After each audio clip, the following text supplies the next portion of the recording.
well. Thank you so much, Paul. And wow, here we are. I'd like to echo Paul's sentiments to Tiff and everyone who's worked on this conference.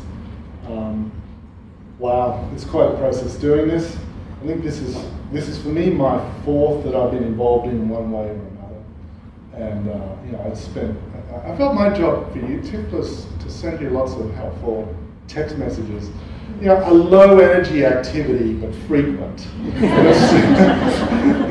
And that sort of reinforcement intermittently does seem to lead to persisting behaviour in certain directions. So, you know, that's been fantastic. And you know, I'd like to also, get a chance to do this at our AGM as well, but acknowledge Paul and your leadership over the last year. You know, I really love the way that you work to build consensus on our board. I mean, we have a board of fantastic people. And you know, the conference comes from the collected efforts of those people. And Paul, you've helped to guide us through some interesting times, shall I say that? And this conference is, you know, a manifestation of that. The sense of community we have is part of that. So, you know, this sort of presidential address, you know, could be a wonderful opportunity to do some really interesting academic talk, but I'm not doing that today. If you're interested in what I'm interested in, you've probably read all the same things as me, and that's wonderful. And if you're not, then start reading that stuff. You know, and I'm going to instead use this opportunity to speak from the heart and try and engage you in a call for action. About ANZ ACBS, about our region, about sort of our future. So first, you know, I'd like to say that following previous presidents, and think about the last two, oh my God, accomplished, you know, people of action, kind of like the John Pertwee era of Doctor Who, for those of you old enough to remember. He was sort of flamboyant, flashy, but he was into his gadgets and he got stuff done. And if you follow some, you know, people like that, you sort of wish that you might be this guy, right? Who, he's a little dark. You know, he's a little mysterious, but he absolutely saves the universe over and over again. You hope that you might be like this, but I fear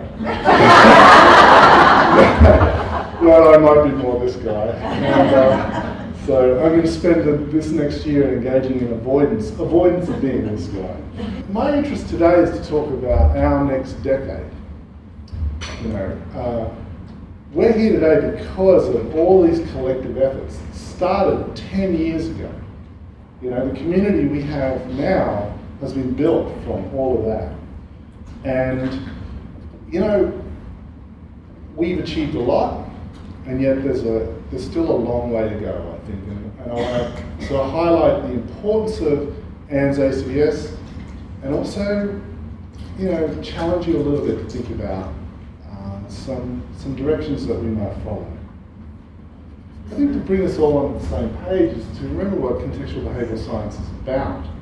You know, it aims to apply advances in behavioural accounts of complex behaviours, most importantly for the alleviation of human suffering and the advancement of human well-being. Baked into our science is, yes, wanting to change the world. That's baked in. We are not interested in just explaining stuff, right? Plenty of psychology is about that. We're interested in actually influencing and changing things. And that's what's drawn a lot of us to this. That's what makes us distinctive about this and important. Yeah? And each of us, you know, in this science is sort of like a custodian of it and an exemplar of it. And I think we do a good job, but I think we can do better. So think about our organisation itself. You know, we spent this decade promoting CBS in our region. You know, as a chapter, we're a bi-national chapter, right? And that creates interesting moments of conversation and tension. Right? Our two nations have some different histories in terms of, even if we think about their foundation, about social justice, about progressiveness or not, right? And bringing together of people from Australia and New Zealand, represented as on the board, represented as people here in the community, allows for some really interesting conversations to occur. It also challenges us to try and make ANZ relevant in both places. And I'd like to say that I think our next decade should be about us being relevant wherever you are in our region, right? Wherever you are. When you think of contextual behavioural science, you think ANZ ACBS. Yeah? So there's no mystery. I'm into ACT, I'm into functional analytic psychotherapy, I'm into behavioural activation, whatever. Hey, ANZ ACBS is one of the places that supports that. And there's our challenge, right? We are one of the largest chapters in ACBS. 650 members. It's a little bit of a moving target, membership numbers and chapters. And we're the most advanced chapter. Okay? So it's interesting internationally, people are looking to us about, hey, how do you guys organise your governance? How do you organise your elections? Many chapters in SIGs and ACBS don't even have regular elections. And mostly because those chapters and SIGs are led by a couple of people, the passionate people, and it's hard to find other people volunteering to step up. And we have been fortunate in 10 years, we've had a procession of people stepping up, right? And contributing. And on the other side of it, maybe Paul can appreciate, feeling the relief of the burden being lifted from their shoulders as they exit the board, right? But this is a big deal, putting on all these conferences and all of these events. We've also achieved things like having a charity status in Australia and New Zealand. This opens up possibilities about promoting contextual behavioural science that we haven't had before. And part of what's on the conference program, and I acknowledge you, Virginia, about what we've got on the conference program and the sort of selections are about this shift and move in our organisation. Can we make CBS more visible, more relevant to our societies? Right? Beyond therapies, right? To broad scale change. How do we do that? Because there will be people in this room, people in our membership, who will be, doing that. Okay? And, I think we punch above our weight. Just to show some pride, but not be prideful. We have, members who are making contributions at a world level. I mean, we have a member who's going to be a president of ACBS, right? Things are working here. Right? It's also to remember that ACBS is a child of the internet age. ACBS started really, in fact, you couldn't have planned it better.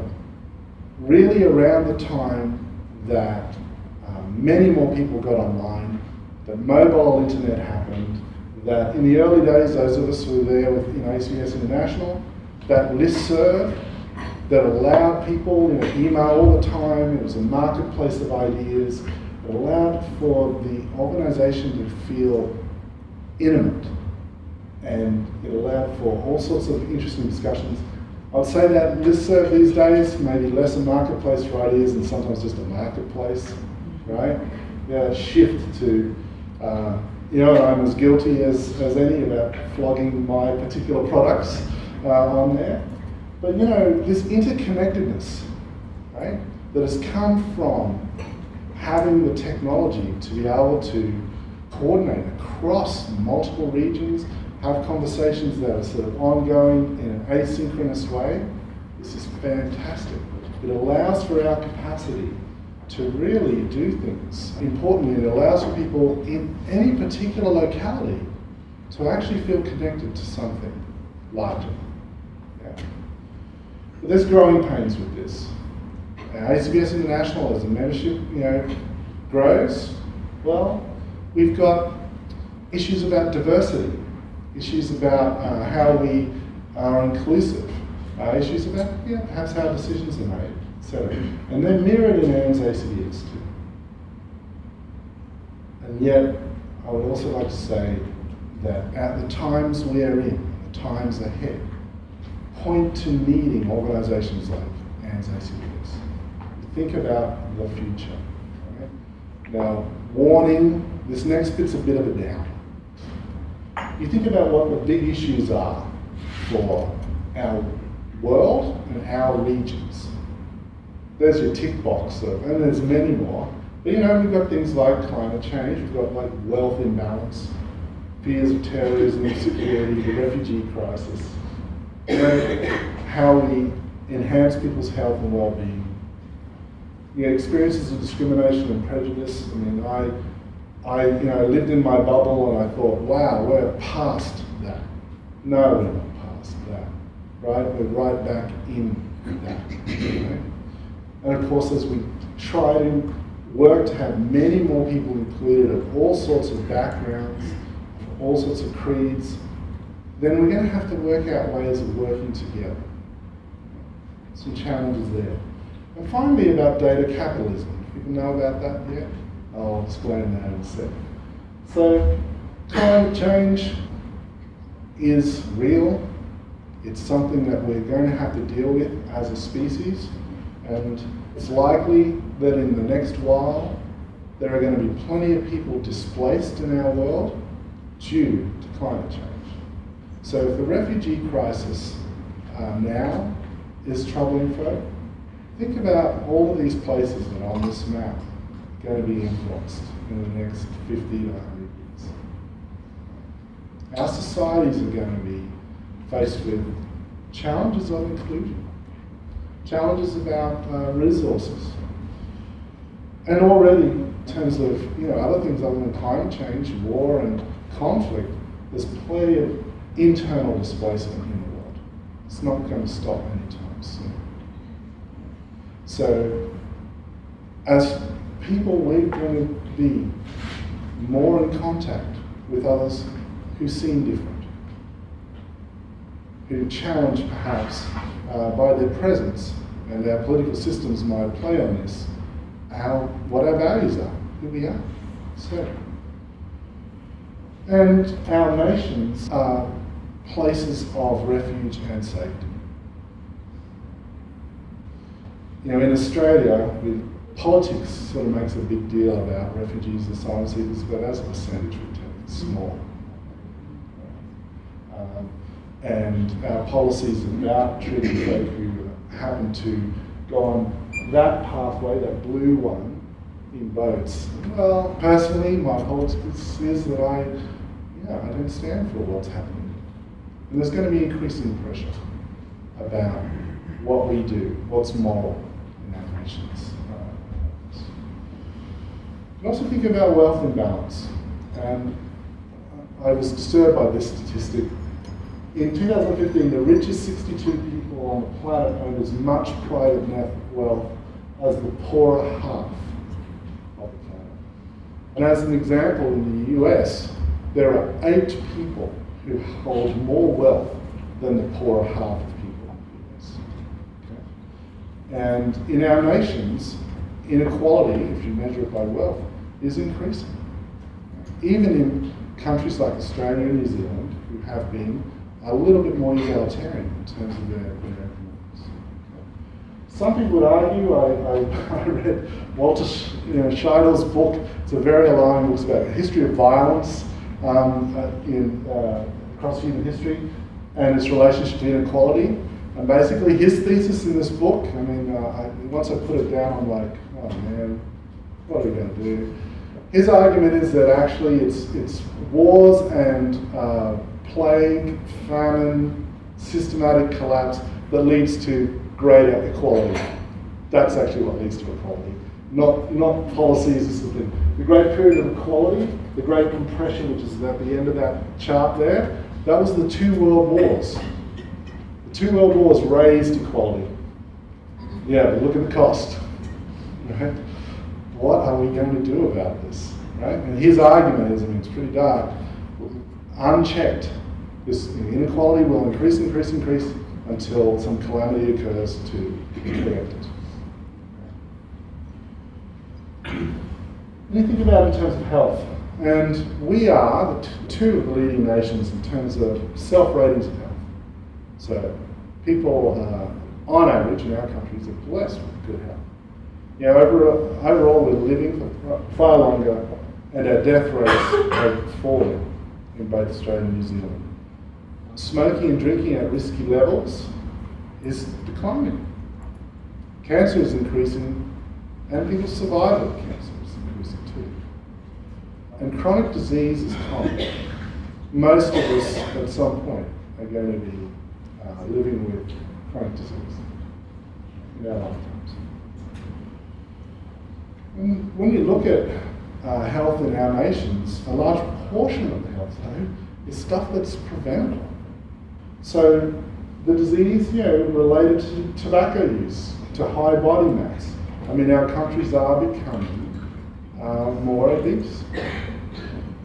Alcohol use, physical inactivity, sitting is the new smoking, I heard. I think I even heard the Prime Minister of Australia say that. Sitting is the new smoking. Just, you know, the number of steps that people are doing on average in both our nations is just reducing and reducing and reducing.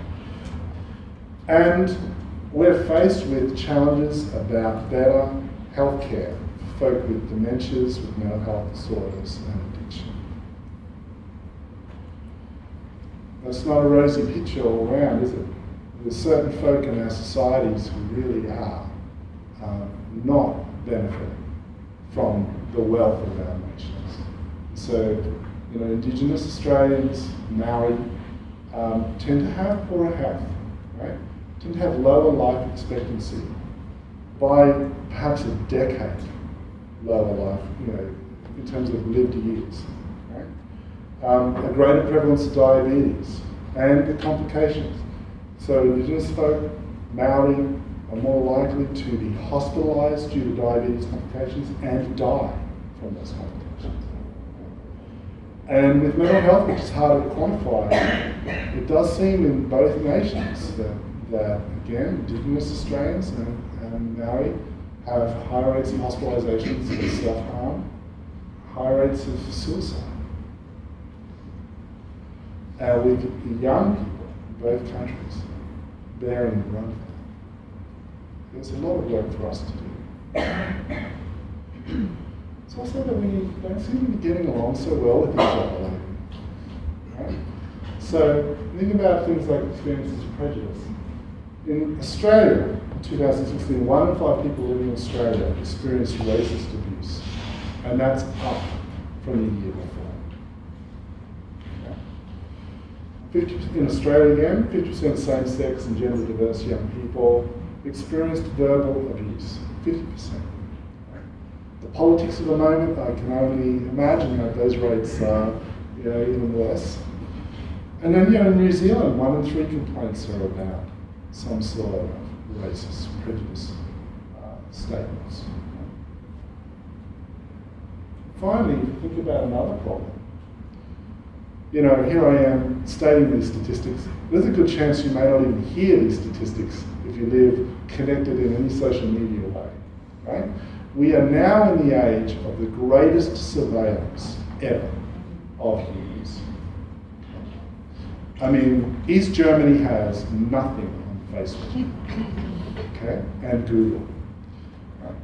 And the evidence has certainly emerged that elections have been influenced by this sort of data capitalism.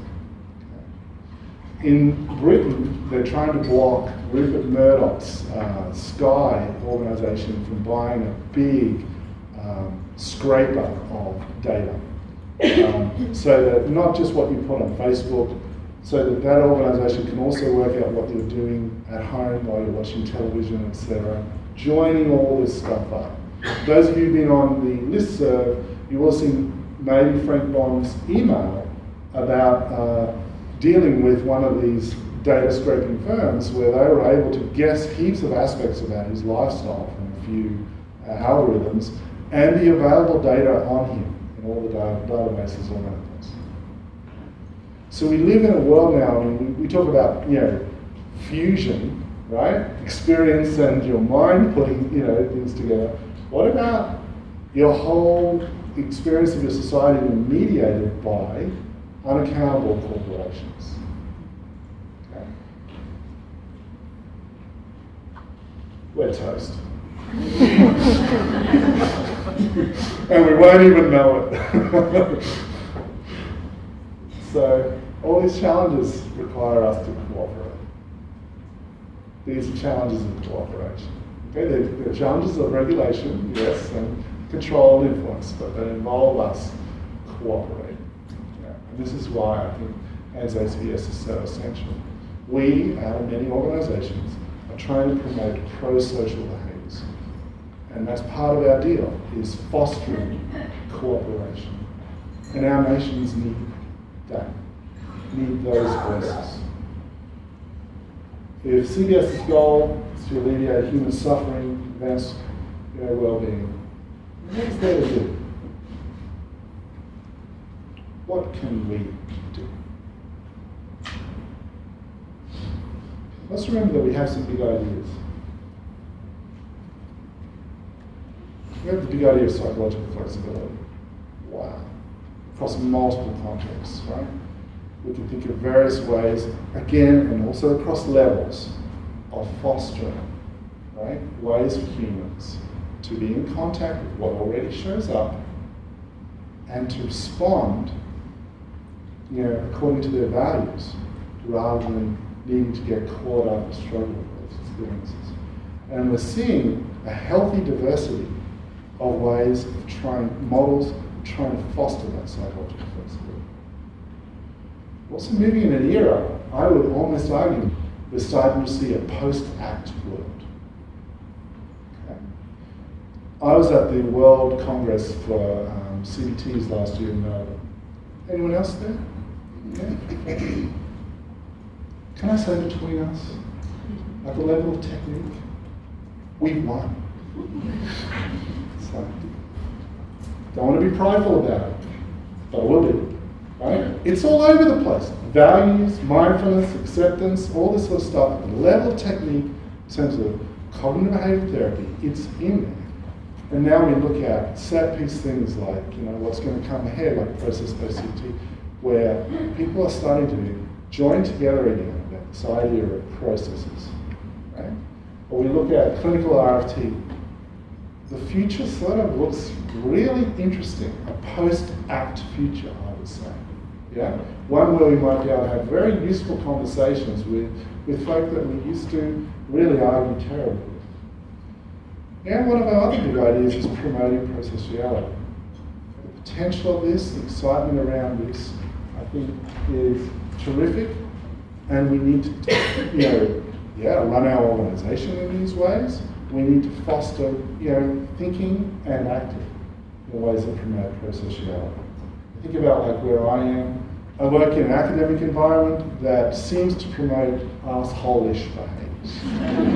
let's be honest, right? That's what it seems to promote. But you know, it doesn't have to be like that. And I think about where I am and what I have influence over, and I'm not going to run my clinic like that. I'm not going to train the future like that. But it's hard to do that by myself. I need to have others with me, supporting me, to make, you know, to do the behaviours that strengthen that it's okay to feel doubt, to feel uncertainty, to be unsure as you're learning to become a psychologist, for example. Right? And for me to model that. And so, you know, another big idea, of course, are nurturing environments. We want to link CBS with our broader history. I mean, if you haven't read this book, read this book, because it's like, it lists every major advance since Skinner wrote about reinforcement, right? every major advance that again is not necessarily an individual therapy approach, it's a family approach, it's a society systems approach. There's a lot in behaviorism that we should, celebrate, but more importantly, go out there and do.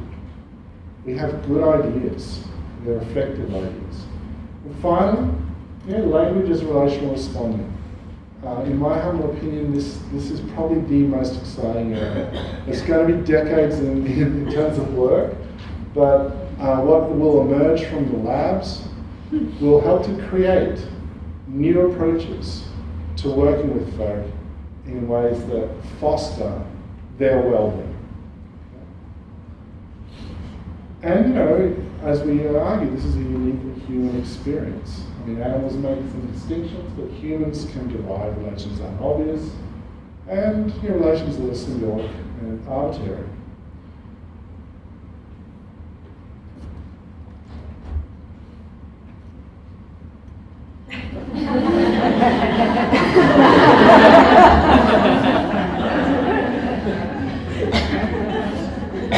So some ways forward. And I'd say this, following in Louise and Paul's footsteps. This is what I want to engage the board, I want to engage our organisation. And I do this as your servant. I acknowledge my privilege. I'm a white cis man. Some lucky breaks there. And it's led to this. I've benefited from living on stolen land, educated based somewhat on stolen wealth, right? And here I am. And what I put to you is I'm going to serve this community, try and take us to places that in the last decade we dreamt of. Let's make some of this tangible. And so some of it is things we already do, and some of it's things that we are yet to tackle. Some ways forward. I think we should build our community. I think we should find ways to reach people where they are. I think coming to a conference is great, but folk who come to the conference, some of them are the hardcore. They come to conferences, right? What about reaching all those people who don't come to conferences, who can't, right? How do we reach them? How do we make the organisation relevant to them? Okay? I think we need to step out of our echo chamber. I think we need to engage with the mainstream. And we need to pursue influence. Building our community, or need more ways to share science and practice across our region. The conference is fantastic, and I don't think it's enough. I think that we need to use all the tools that are available to us to be able to spread this message across our region and handle the conversations that ensue. We need more ways to build local connections. So, if you're in Napier, ANZ ACBS is as important to you as if you live in Geraldton, not just Sydney and Melbourne and Auckland and Wellington, everywhere. How do we do that? We have the technology to be able to do that. We need to have more ways to bring people into the organisation. One thing I'm going to propose is that out of all this work, is we use more subcommittees, we use more working parties, we engage more people in the work of the organisation in ways where it's sustainable, doesn't burn folk out. Okay? And that more people are aware of what ANZ is doing inside and out. Increases transparency and openness, and maybe allows us to get quite a bit done. We have to find more ways to collaborate with fellow travellers.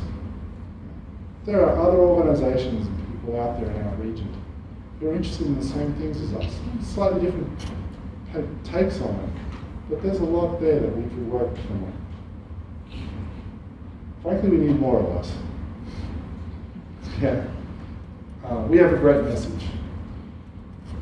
We're good at maybe getting that message out there. I mean, let's think about one factoid that I hold is 14,000 health professionals in Australia and New Zealand have been trained in acting. Okay? Now, that's due to the efforts of just a few trainers. Okay? When I arrived at La Trobe University as a supervisor in my clinic, My students were using it, right? Not taught it, using it. It's there on the bookshelf. People will use it. They're aware of it.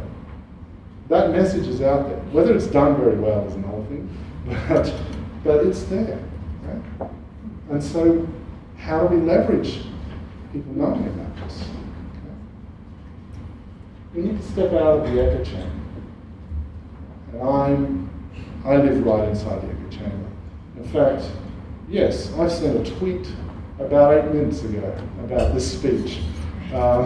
Yeah, that's what I'm like.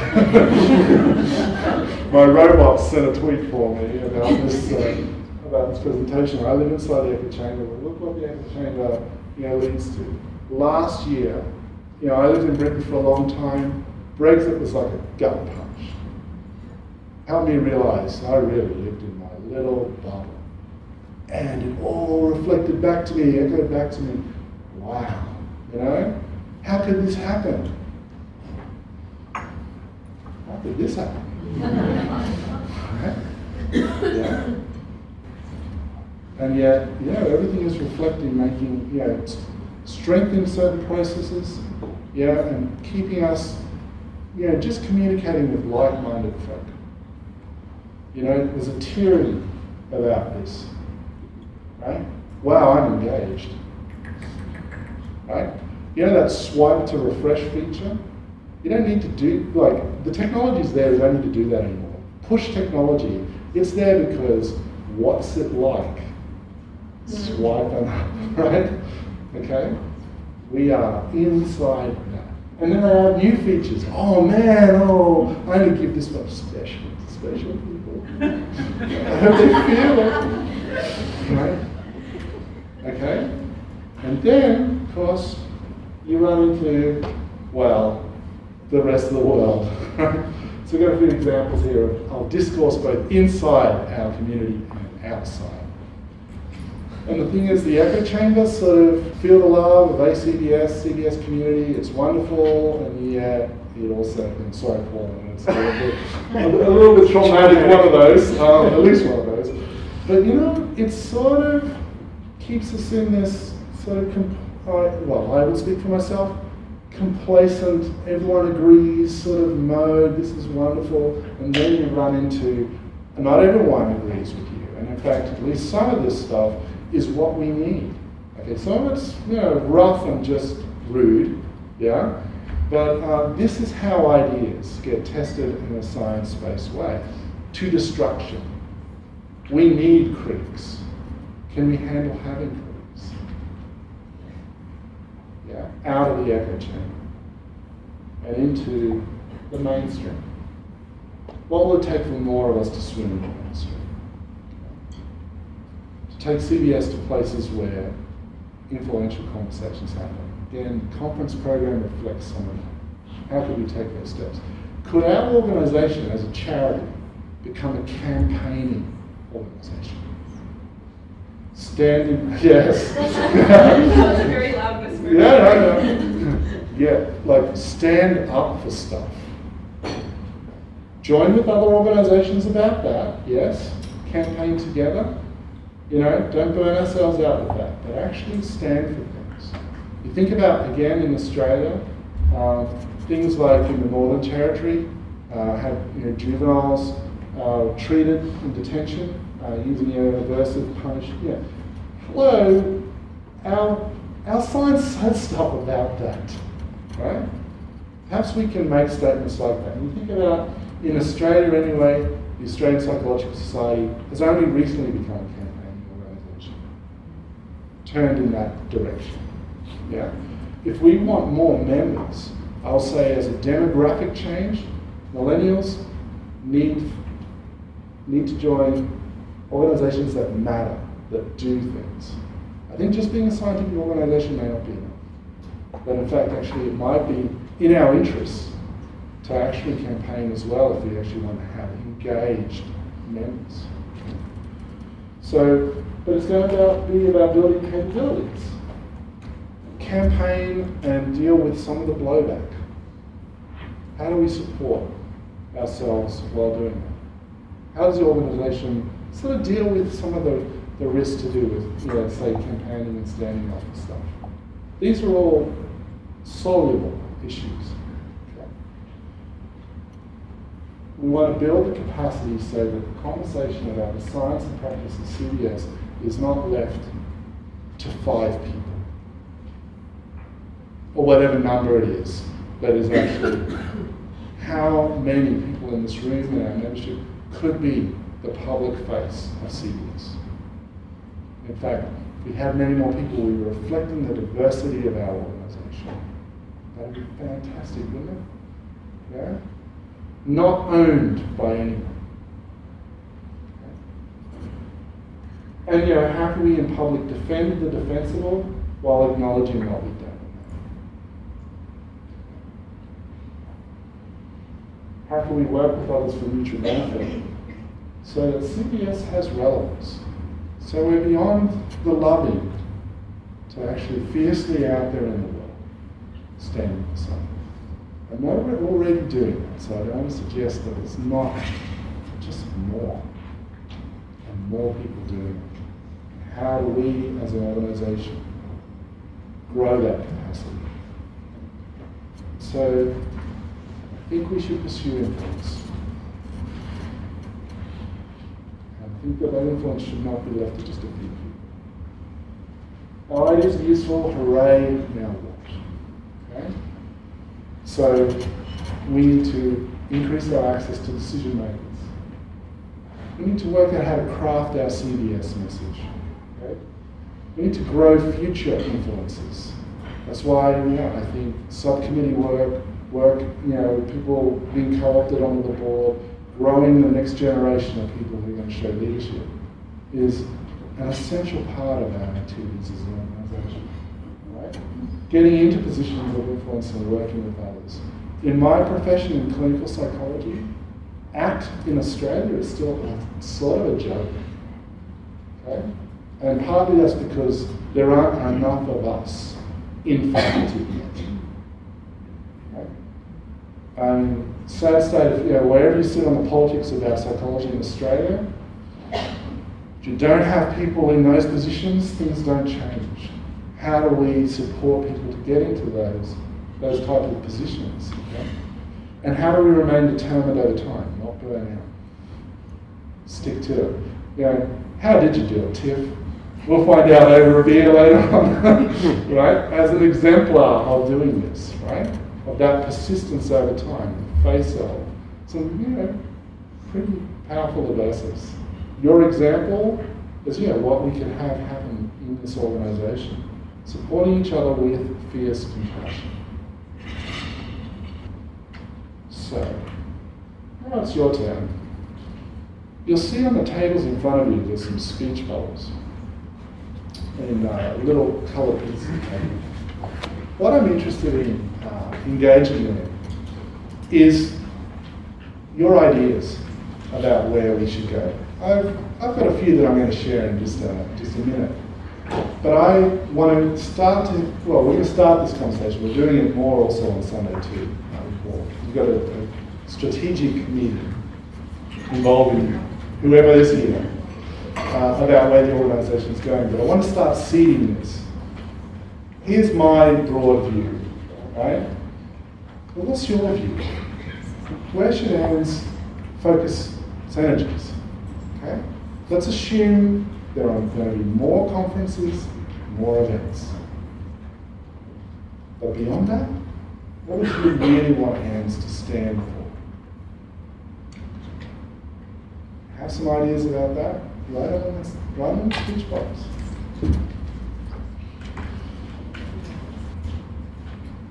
And it's okay if nothing comes to mind straight away. You can let it percolate.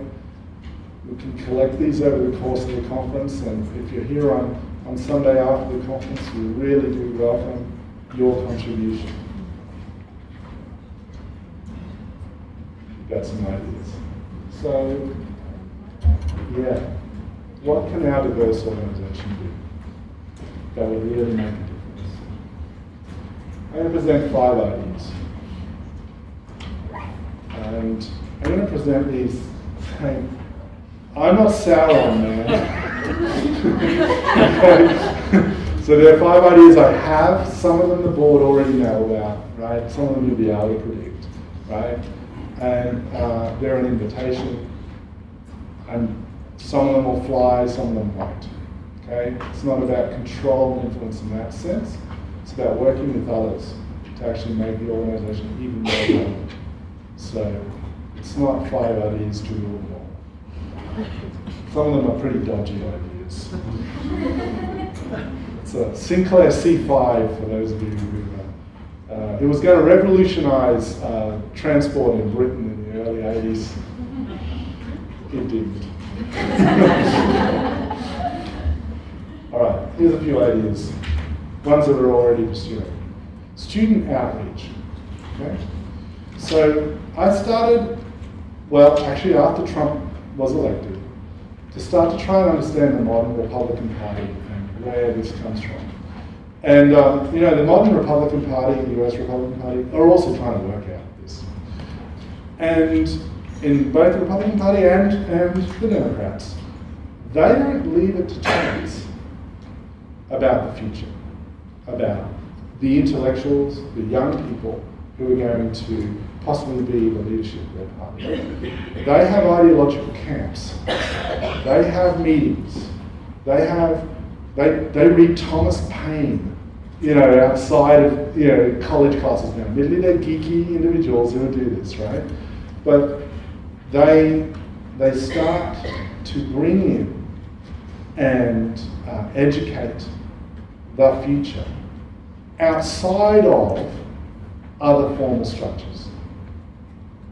So sometimes people go, well, why isn't ACT or CBS taught an undergraduate curriculum at university? Why isn't it there? Well, partly it's there because there aren't a lot of people to teach it, and partly because we haven't agitated really for it to be on prime time in terms of Australian and New Zealand education. But part of it is like, why wait? Why don't we do this ourselves, right? Why don't we as an organisation actually reach out to students and start teaching them the secret history? If you think that behaviourism is dead, well, we might help you to realise it just smells funny, it's not dead. So an example of this is something we did recently in Melbourne, back study day, and so promoting CBS directly to students with low-cost events. We're working on building a common curriculum and slides and resources. So wherever you do this, you don't need to do it yourself. You can actually access a common set of resources about it, perhaps get some mentoring and support around doing it, right? We're evaluating the format and structure, right? So in Melbourne was like a test lab for this, and we can keep doing this in other regions in Australia and New Zealand, and have ANZ ACBS run the bookings and everything for them. Okay? You know, aiming to increase, you know, interest and familiarity with CBS, and yes, stimulate demand for, you know, there's a few people are going to go on and want to do research at honours level or after in CBS. And what we find is that we are missing, basically we're missing the boat. By the time people come to doing a thesis, it's like they haven't heard about this. They're not going to necessarily do any research in this. So why don't we reach in and do this? And it's kind of fun too, let's say that. We also need to do things like we need to support early career researchers, well, probably researchers in general, I want to show them some love. But particularly early career researchers. You know, we have, in our region, we've got probably at least three people who've done PhDs in relational frame theory.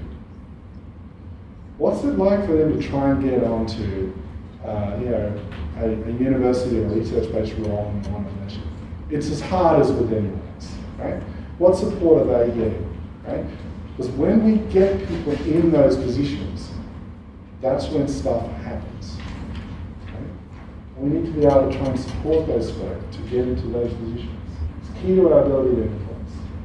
So providing many more ways to network, online and in person. Yes, providing small-scale grants, which is what we're already doing. Promotion regional research, so getting the message out there. and building collaborations in leadership. Mainstreaming this, you know. For example, again, sorry my examples are a little bit Australian, but you know, in my area, having people present at the FEMS conference, the Mental Health Services Conference, big conference that is very influential in public sector services, or presenting at the AA CBT conference, a really mainstream CBT conference. How do we support early career folk to be doing stuff like that so that the word gets out? Then more generally, connecting through webinars and local events. It's already stuff that we've been doing, and you know, we've been fortunate to have some fantastic speakers in that first round of webinars, right? So the webinar thing, I think that we need to shift from, yes, the big speakers, to you. To ANZ ACBS hosting plenty of ways of connecting and getting together around all sorts of topics. It's cheap and it's possible, right? The equivalent of an online pub talk. Bring your own, beverage, right? But that's possible. And then also, meet space, real-time interactions. How do we support pub talks or low-cost uni meetups or whatever it is in our regions? Again, this is possible. We're moving hands from the conference, big workshop thing to a distributed network of meetings. I think that we also need to build capacity and stand up for what is best practice. Right? 14,000 people have had our training. How many of them do you think are competent? So many people have experienced that training, but the big gap is about supervision. The big gap is that 5 years, or however long it is, maybe the rest of your life, of the craft of doing CBS interventions, right? Of continuing to work on and being supervised and dealing with the doubt and uncertainty and all that sort of stuff. Maybe ANZ can play a role in that, about standing up for what is best practice, about creating infrastructure to support the development of supervisors, etc. Right? So, yeah, developing some consensus guidelines for supervision, hosting events that increase competencies in supervision. So Tamar, thank you for that idea that we haven't yet pursued. And hosting trainings in fundamentals such as functional analysis. So a variety of trainers have said to me, people are familiar with that, but actually don't know about functional analysis, right? Well, who's going to do the unsexy work of teaching people functional analysis? If we care about it, we should do it. We should do it, yeah? Finally, collaborating and campaigning. Here's just a list of organisations who share some aims with us, okay? Where we can host events, we can work with them to achieve particular goals. And then you think of campaigning. Then as a charity, we may be able to work with others in various ways to campaign to have CBS be relevant. So a fantasy collaborative event, for example, might be really breaking ground in our region about clinical RFT. We know that there are people, CBT leaders in our region who are interested in RFT. There are people who will say things like, "ACT, what a load of crap." But RFT, there's something to that. Why don't we collaborate with them to start those conversations? Cross-fertilisation, or reticulation. I'm an old country boy from Queensland. I thought I knew what reticulation was, which is a way of hydrating my farm. But no, in fact, it's this distributed networks again. We can do stuff like this. It's about approaching people and working with people and looking reasonable over time.